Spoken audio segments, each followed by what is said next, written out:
One last thing I wanted to touch on was Le Mans, 24-hour race, the most legendary race in the world. Something that you have spoke about as being the standout single event that drives your passion, that none of that sort of jadedness that you'd spoken about earlier, it's Le Mans is still the one. What's a Le Mans weekend like from your eyes? It is brutal. I've honestly never worked a Le Mans without having a top tier team as a client, which is a great problem to have. It's not at all me complaining about that. It is absolutely exhausting though.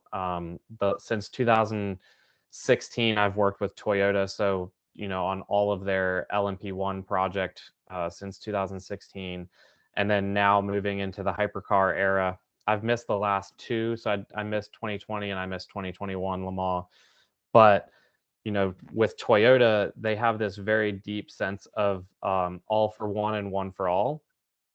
And it's the company, obviously being Japanese, is very, very team oriented, more so than any other teams that I've worked with, from Formula One to sports cars to whatever else. Like Toyota just has this atmosphere where everybody in the team matters. And that's great, but it also means we're all leaving at the hotel at the same time, even if you have nothing to do. The mechanics are having to be at the track at 7:30 or 8 in the morning, which means all the marketing team is also needing to be there at 7:30 or 8 in the morning. So it makes for probably, we normally start real work on Tuesday. So Tuesday, Wednesday, Thursday, Friday are all like 17 to 18, maybe 19-hour days. And then on Saturday and Sunday, you throw a 40-hour day.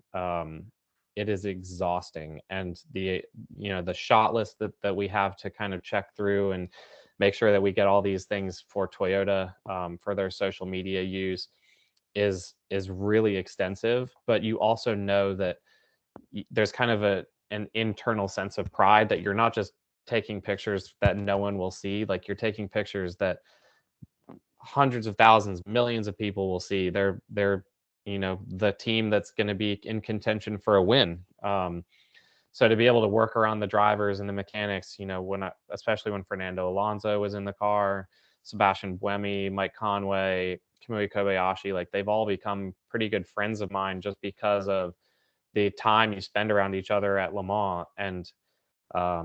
And then you get to see those cars on this iconic racetrack that is almost a century old. I mean, I think this is their 93rd year, I guess. So we're pushing toward 100 years of Le Mans, and that is really, really cool and really special. You go out on the Mulsanne at sunset or in the middle of the night, and I still get goosebumps. That's definitely one of those places that I'm not jaded by at all. You still absolutely, when you hear those cars, you can hear them from miles off.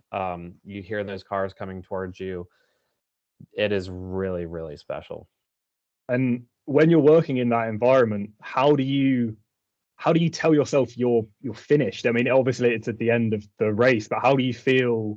You spoke earlier about not feeling satisfied, not feeling like you'd covered the Daytona 24-hour well enough. Is there anything that enables you to feel complete in your work when you're working at such a schedule that is foreign to most people that work a job? How do you get a sense of fulfillment? There isn't really a guaranteed way to know that you've done the best you could. You really just have to take each hour as its own separate race, almost. Like, each hour of the 24, you kind of treat it separately. So you start with morning warm up in the morning, and then you go into the pre-grid, and then the grid itself, and then you go into the race start. And each little section of the race, you kind of take it as its own separate event, and you try and do the best you can out of it.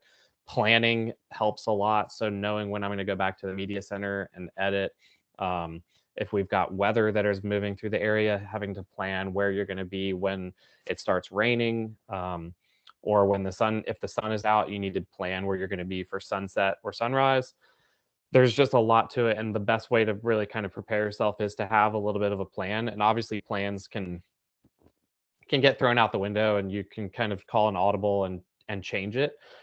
but you still have to have in your mind like what your goal is, where you want to be at a certain time of day, and then you work around that. But it is really hard, and especially as you get toward the end of the race, there's not a guarantee that you're going to love every hour of the race. So you really have to be aware that it's not all going to be home runs. It's not all going to be portfolio winning images. You kind of have to check the boxes that your client wants you to check for their purposes. And when you get to the end of it, you can only hope that the team has done well, which they haven't always when I've been there.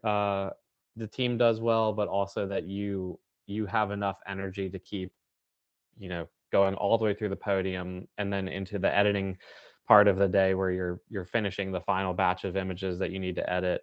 That you have the energy and the mental capacity to stare at your computer and take what you took on track and did the best you could with your camera, and then just polish it, not even heavily, just a little bit of a polish on the editing platform, and then send it to Toyota for the world to see. So there's a lot of pressure to it.